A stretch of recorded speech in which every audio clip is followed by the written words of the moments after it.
Hallo und herzlich willkommen in unserem neuen Video-Update zum Thema Nordmann Art Gallery on Tour.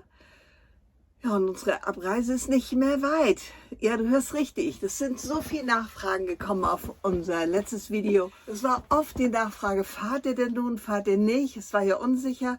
Und tatsächlich, wir fahren. Ja, es geht los. Und wir haben eine Versicherung gefunden, eine aus Mexiko. Ja, und da haben wir die Versicherung abgeschlossen. Und die andere Geschichte war, dass ich dieses Teil hier an der Decke gezeigt habe und sagte, ach, das kommt auch weg.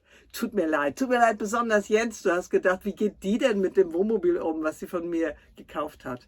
Es ist ein Feuermelder und der hat immer gepiept, ich konnte ihn nicht ausstellen. Jetzt habe ich hinten drauf den Knopf gefunden, wenn man den eindrückt, dann ist alles wieder gut und das Ding ist still und wir werden es selbstverständlich jetzt wieder da oben anbauen und sind froh, dass es uns meldet, falls hier was brennen sollte.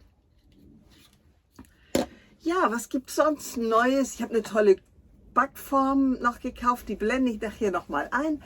Da kann man tatsächlich auf dem Gasherd Brot backen, Kuchen backen, Aufläufe machen. Das finde ich, bringt Spaß. Wir probieren uns aus. Ich habe ganz viele Säckchen genäht. Kann ich ja mal zeigen, wenn du hier in meinen Schrank reinguckst. Ups. Da herrscht jetzt eine gewisse Ordnung im Chaos. Und zwar hier oben. Wir hatten erst so Ordnungseinrichtungen von Ikea, so Fächer. Und das nahm viel zu viel Platz. Und jetzt habe ich lauter so kleine süße Beutel genäht. In allen möglichen Farben und mit Mustern dran zum Zuziehen. Und damit haben wir viel Platz gewonnen. Das war also eine richtig gute Aktion. So haben wir wirklich schon, eigentlich haben wir es fast schon gepackt, unser Auto. Und es scheint doch, dass wir alles mitkriegen. Wir werden noch eine Kiste, die kaufen wir jetzt nächste Woche, so eine Zagekiste hinten draußen dran machen für Werkzeug, für eine Leiter, für Axt und Beil und solche Sachen, die man, ja, Reservekanister, die man draußen gut aufheben kann. Ja, ansonsten ist es so spannend. Wir waren zur Dichtigkeitsprüfung bei Tischer. Das blende ich euch jetzt hier gleich mal als Film ein.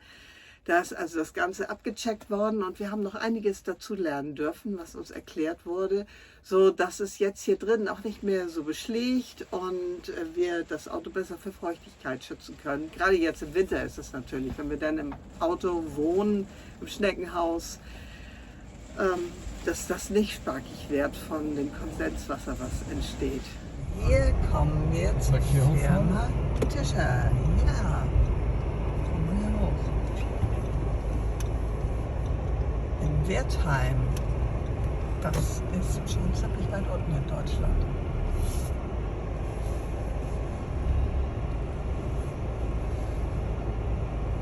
Hier gibt es viele von diesen Aufsatzkabinen. Jetzt sind wir mit unserem Tischermobil bei der Firma Tischer. Das ist echt spannend hier. Überall stehen die Kabinen rum und die Fahrzeuge dafür. Und wir warten jetzt darauf, dass bei unserem Auto die Dichtigkeitsprüfung gemacht wird. Bei einem Fahrzeug All-Terrain-Reifen drauf. Die werden wir für Kanada auch noch brauchen, damit wir da auf den Gravel Roads durchkommen. Erstmal ist jetzt hier eine Gasprüfung. Die wäre im Juni fällig gewesen und die machen wir dann klar jetzt, weil wir ja bald losfahren. Das ist der Herr Feth von Tischer. Der kennt sich richtig gut aus. Wir gucken ihm mal ein bisschen bei der Arbeit zu. Hoffentlich macht es ihn nicht nervös. Oh, das kannst du ab, ne? Normal. Also 5 Minuten warten, jetzt sind irgendwie die Gashähne abgesperrt oder aufgesperrt, keine Ahnung. Es wird geguckt, ob das Ganze funktioniert. Was zeigt er denn an, Gerhard? 150 Millibar. Okay, da sind unsere beiden Gasflaschen drin. Solche Gasflaschen gibt es in Amiland nicht. Deshalb haben wir so einen Adapter. Wir nehmen also unsere deutschen Gasflaschen mit rüber und lassen sie da drüben über diesen Adapter immer befüllen. ja, die dicken US- oder kanadischen Flaschen, die würden hier einfach nicht reinpassen. Eigentlich hatten wir gedacht, wir wollten fest verbaute Flaschen da reinsetzen, sodass man die von außen betanken kann. Aber durch Corona kommen die Ersatzteile dafür nicht an oder die Teile überhaupt nicht. Also müssen wir diese nehmen und befüllen lassen. In den USA wird das ganz schwierig werden. Ich bin mal gespannt, wie wir das lösen.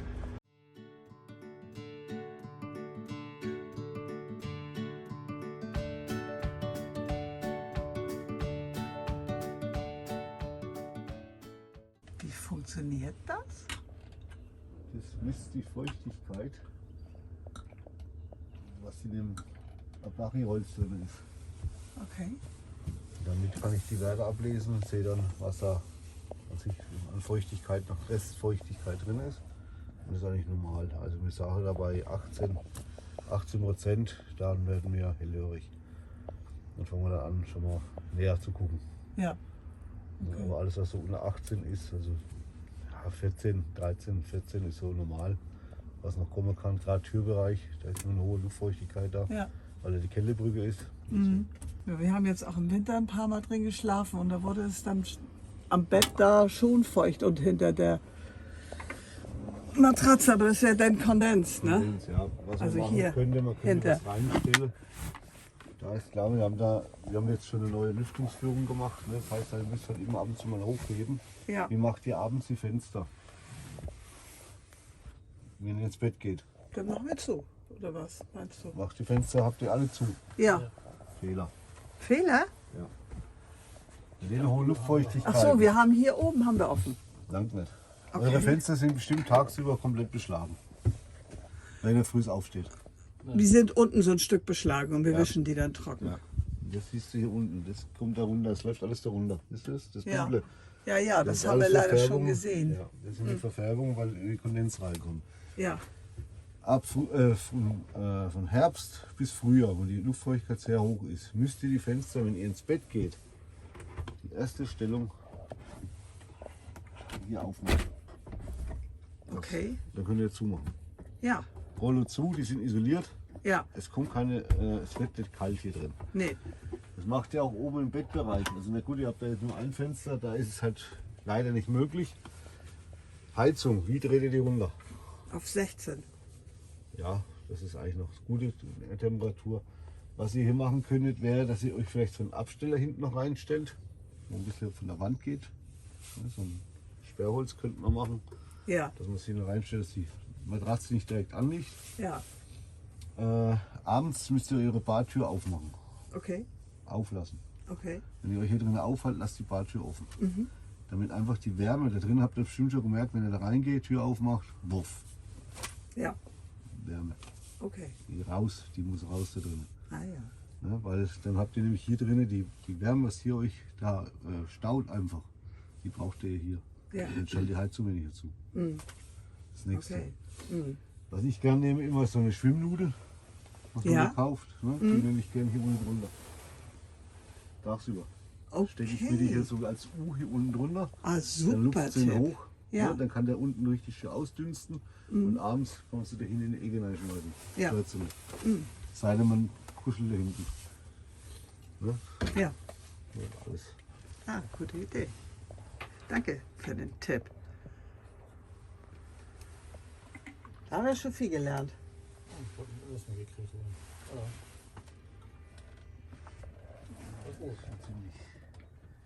Jetzt ist schon ziemlich runtergetropft hier hin.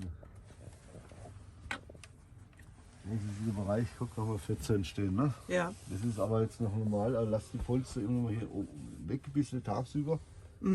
Dass ihr die ein bisschen vorzieht. Wenn ihr hinten drin seid, macht es einfach vor, dass sie Okay. hinten drin aus. Das ist auch hier hinten die Ecke dann, ne? Das ist ja nur hier. Das ist das Problem dann.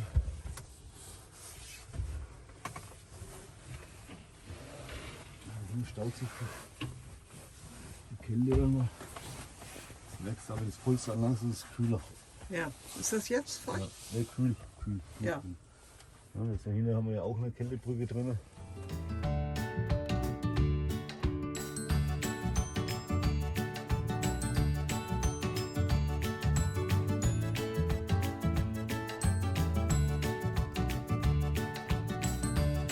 ich leider da unten mal wieder hinschieben. Ich hoffe, ihr habt nichts versteckt da oben, was ich nicht sehen soll. Jetzt. Die Kabine verlassen, die Heizung ist jetzt aus, ne? Jetzt haben sie ausgemacht, jetzt als wir hergekommen sind. Sonst haben wir sie eigentlich tagsüber, jetzt wo wir unterwegs sind, angelassen, Ja, das ist auch wichtig, dass sie anbleibt. die anbleibt. Ja. Also nicht so hoch gedreht halt, ne? So 16 Grad, klangt ja genauso. Ja, genau, so haben wir Wenn das es warm gemacht. wird hier drin ist, ziemlich warm, das schaltet die ja ab. Ja. Ne? Dann ist das ja schon wieder aufkugeln und so.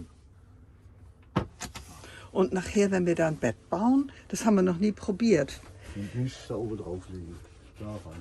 Also wir nehmen ihn quasi unten raus aus dem. Rausnehmen, dass die Halterung weg ist. Die Ja. kannst du nicht drunter lassen unterm Tisch. Die machst du weg. Dann legst du den Grad da rein, dazwischen rein. Ja, Lässt das Kissen raus und die Kissen zusammengeschoben. Einfach zusammenschieben. okay. So, mal das Fenster.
So, das ist jetzt die Gasprüfung. Das ist die Glasschule.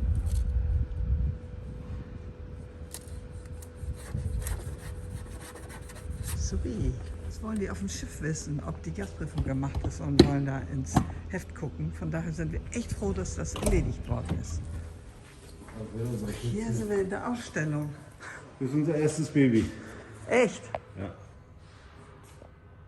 Wie alt ist der? Der ist jetzt 73. Boah.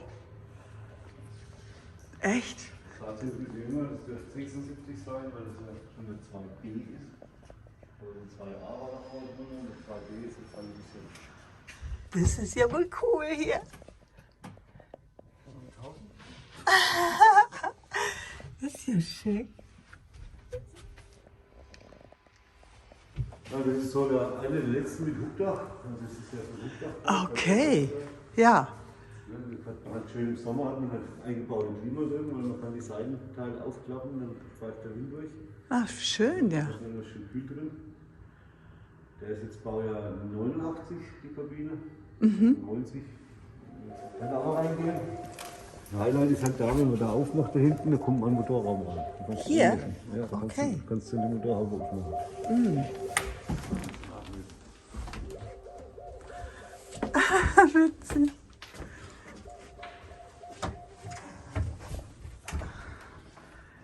Das ist ja gemütlich. Und dann mit dem Dach hier hoch. Das ist ja witzig. Total witzig. Das ist ja wie Oma, bei Oma in der Stube, ne? Nett. Das ist das Spiele. Und hier gibt es sogar schon Waschbecken und Toilette. Wow. Und das ist die ganz neue Alkoholform. Also das neueste Modell hier. Mit einer anderen Form.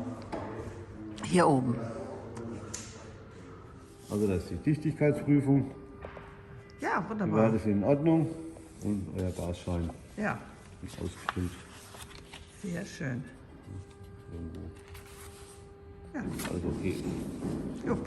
Herzlichen Dank. Es weht hier ordentlich. Gestern waren wir richtig an der Nordsee hier und das Auto hat geschaukelt. Meine Güte, das war wie auf dem Schiff.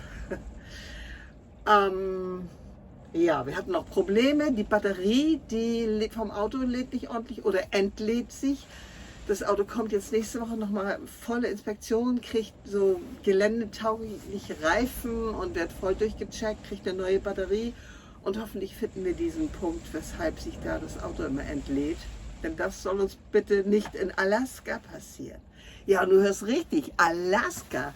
Wir haben jetzt die Planung schon ziemlich weit und wir werden hochfahren nach Alaska. Innerhalb von Kanada geht es hoch bis, wie heißt es noch? Ich blende das ein. Oh Mann, Whitehorse, genau. Gerhard wollte so gerne nach Whitehorse. Und dann geht es runter nach Haines. Und von Haines aus fahren wir die ganze Westpassage runter durch die ganzen Inseln. Und das ist ein Traum. Und wir wollen rüber nach Haida Gwaii, auf die, ehemals Queen Charlotte Islands. Das möchte ich so gerne. Das ist ein Archipel, 150 oder 100 Kilometer weit draußen gelegen, westlich von Alaska. Das gehört also zu Alaska. Das gehört zu Kanada, liegt 100 Kilometer vor der Küste, 150, genau weiß ich es nicht. Und das ist ein richtiges Archipel mit besonderer Flora und Fauna, mit einem riesen Naturpark. Und ja, wir haben also die beiden Fährfahrten schon gebucht, von Haines nach Prince Rupert und von Prince Rupert dann später runter nach Port Hardy auf Vancouver Island, ganz oben im Norden. Und dazwischen fahren wir von Prince Rupert rüber nach Haida Gwaii und wollen da ja vielleicht eine Woche ein bisschen mehr verbringen. Damit bin ich noch in Auseinandersetzung mit dem Internet, mit gucken, was können wir da machen. Es gibt geführte Touren, Kajaktouren. Da gibt es alte Dörfer von den Haida-Indianern oder First Nations. Und da sind Wächter und ich möchte unglaublich gerne zeichnen und malen und das festhalten und Skizzen machen. Und ich bin hammer aufgeregt schon. Es geht manchmal so, dass die letzte Nacht bin ich morgens um 3 Minuten vor 6, das war das letzte Mal, dass ich auf die Uhr geguckt habe, bin ich erst eingeschlafen, weil ich bin echt on fire. Ich beschäftige mich die ganze Zeit jetzt damit und natürlich muss hier auch noch viel gemacht werden. Da gibt es auch noch was Tolles zu erzählen. Wir haben nämlich eine tolle Hilfe für die Galerie gefunden und zwar Christine. Christine hat als Schülerin schon immer mal bei mir in der Galerie geholfen. Und jetzt wird sie für die Zeit, das heißt, liebe Freunde in Bredstedt und Umgebung, liebe Touristen, die ihr nach Bredstedt kommt und unser buntes Haus besucht, ich blende das mal ein, die Galerie ist jeden Donnerstag und Freitag von 11 bis 17 Uhr geöffnet und wir sind mega, mega glücklich drüber. Ja, und dann ist es interessant, was nehme ich an Kunstsachen mit? Ich werde meine Tinten mitnehmen, ich werde tatsächlich meine Aquarellsachen natürlich mitnehmen und Skizzenbücher. Einen ganzen Stapel mit Skizzenbüchern. Wenn ich die voll malen kann in Kanada, das wäre schon gut. Und ich habe mega Blöcke und meine Farben sind sortiert. Ja, und dann die Acrylfarben, weiß ich jetzt auch, wie ich das mache. Das zeige ich natürlich im extra Video, habe ich jetzt auch noch nicht alles hier. Und dann auch, wie ich auf Leinwand malen werde, denn das werde ich unterwegs auch tun. Ich werde diese Reise zeichnerisch, malerisch dokumentieren und euch daran teilhaben lassen. Ja, soweit. Schuhputzkram drin. Rote Kreuzkram drin. Wir haben gestern noch von Gerhards Schwester, die haben sich ganz toll damit auseinandergesetzt, wie sie uns noch unterstützen können in Reisevorbereitung. Da haben wir einen ganzen Plan gekriegt. Na, wo habe ich den denn jetzt? Hier, yes. Wir haben einen Plan zum Abhaken. Dies drin, das drin, damit wir da überhaupt noch den Check behalten. Und dann haben wir einen ganzen Plan gekriegt. Jetzt weiß ich, wo er ist, den habe ich nicht hier. Den ganzen Plan, den gibt es bei Berger. Berger ist ja so ein Ausrüster. Da kann man das scheinbar ausdrucken und kann einfach mal checken, hat man sich um alles gekümmert. Das geht sowohl um die Topfblumen und die Haustiere zu Hause, als auch eben hat man im Camper wirklich alles mit an Werkzeug und an alles gedacht. Das ist jetzt wichtig, das abzuchecken. Das nächste Mal hoffe ich, dass wir euch dabei haben können in 2,5 Wochen, wenn unser Wohnmobil verschifft wird. Das wird auch nochmal spannend. Gestern waren wir draußen in Nordfriesland hier auf der Hamburger Hallig und auf der Rücktour saßen wir hinten drin, Gerhards Schwester und ich. Und die Männer sind vorne gefahren. Macht man ja eigentlich nicht, aber haben wir so getan. Das ist ja mehr Privatgelände da. Und da sind die ein bisschen schnell gefahren und alles ist durch die Gegend geschottert. Und wenn man dann denkt, das war ja noch gar nichts, das war eigentlich für die beiden Fahrer, die hatten gar nicht gemerkt, dass es wild war. Und hier drin, da flogen die Gewürze und die Jacken runter. Wenn man dann denkt, dass das Wohnmobil auf dem Schiff ist und da ein Wellengang von 12 Metern ist, dann muss das hier drin alles gut verpackt sein und auch im Auto. Okay, ihr Lieben, ich bin aufgeregt. Gerhard, du auch? Ich bin auch sehr aufgeregt. Und wir freuen uns. Dann bis bald mal wieder. Und ja, guckt weiter bei der Nordmann Art Gallery on Tour. Tschüss!